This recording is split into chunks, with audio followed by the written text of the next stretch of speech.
ರಾಜ್ಯದಲ್ಲಿ ಮತ್ತೆ ಶುರುವಾಗ್ತಾ ಇದೆಯಾ ಮಹಾಮಾರಿ ಕೋವಿಡ್ ಆತಂಕ. ಕೋವಿಡ್ ವೈರಸ್ ತಡೆಗೆ ಆರೋಗ್ಯ ಇಲಾಖೆಯ ಹೈ ಅಲರ್ಟ್ ಅನ್ನು ಘೋಷಣೆ ಮಾಡುವಂತ ಸಾಧ್ಯತೆ ಇದೆ. ಇವತ್ತು ತಾಂತ್ರಿಕ ಸಲಹಾ ಸಮಿತಿಯ ಸಭೆ ಇದೆ. ಸಚಿವರು ತಾಂತ್ರಿಕ ಸಲಹಾ ಸಮಿತಿಯ ಜೊತೆ ಸಭೆಯನ್ನು ಮಾಡ್ತಾರೆ. ಮತ್ತೆ ಕೋವಿಡ್ ಒಕ್ಕರಿಸಿಕೊಳ್ಳುವ ಭೀತಿ ಆವರಿಸಿರುವುದರಿಂದ ಇದೀಗ ಸಚಿವರು ಸಭೆಯನ್ನ ಮಾಡ್ತಾ ಇದ್ದಾರೆ. ದಿನೇಶ್ ಗುಂಡೂರಾವ್ ನೇತೃತ್ವದ ಸಭೆಯಲ್ಲಿ ಮಾರ್ಗಸೂಚಿ ಬಿಡುಗಡೆ ಸಾಧ್ಯತೆ ಮಾಡುವಂಥದ್ದಿದೆ. ಈಗಾಗಲೇ 60 ವರ್ಷ ಮೇಲ್ಪಟ್ಟವರಿಗೆ ಮಾಸ್ಕ್ ಕಡ್ಡಾಯ ಮಾಡಿರುವಂಥದ್ದು ಆರೋಗ್ಯ ಇಲಾಖೆ. ಕ್ರಿಸ್ಮಸ್ ಹಾಗೂ ಹೊಸ ವರ್ಷದ ಸಂಭ್ರಮಾಚರಣೆಯಲ್ಲಿ ಎಚ್ಚರ ವಹಿಸಲಿಕ್ಕೆ ಕ್ರಮವನ್ನು ಸೂಚನೆ ಮಾಡಲಾಗ್ತಾ ಇದೆ. ಹೊಸ ವರ್ಷ ಬರ್ತಾ ಇದೆ, ಅತಿ ಹೆಚ್ಚಿನ ಕ್ರೌಡ್ ಸೇರುತ್ತೆ.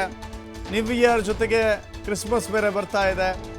ಕೋವಿಡ್ ಟೆಸ್ಟ್ ಹೆಚ್ಚಿಸುವುದರ ಬಗ್ಗೆಯೂ ಕೂಡ ಕ್ರಮ ಕೈಗೊಳ್ಳುವ ಸಾಧ್ಯತೆ ಇದೆ. ಬೇರೆ ರಾಜ್ಯಗಳಿಂದ ಬರುವವರಿಗೆ ಕೋವಿಡ್ ಟೆಸ್ಟ್ ಕಡ್ಡಾಯ ಮಾಡುವಂಥ ಸಾಧ್ಯತೆ ಇದೆ. ಗಡಿಭಾಗದಲ್ಲಿ ಹೆಚ್ಚಿನ ನಿಗಾ ವಹಿಸಲಿಕ್ಕೆ ಆರೋಗ್ಯ ಇಲಾಖೆ ಮುಂದಡಿ ಇಡ್ತಾ ಇದೆ.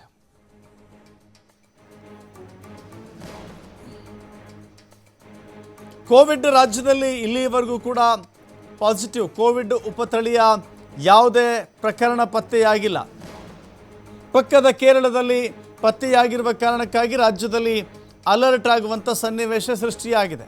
ನೀವೀಗ ನೋಡ್ತಾ ಇದ್ದೀರಲ್ಲ ದೃಶ್ಯಾವಳಿಗಳಲ್ಲಿ, ಕೇರಳದ ಗಡಿಭಾಗವನ್ನು ಹಂಚಿಕೊಳ್ಳುವಂಥ ಭಾಗದಲ್ಲಿ ಸ್ವಲ್ಪ ಕಟ್ಟೆಚ್ಚರ ವಹಿಸಲಾಗ್ತಾ ಇದೆ.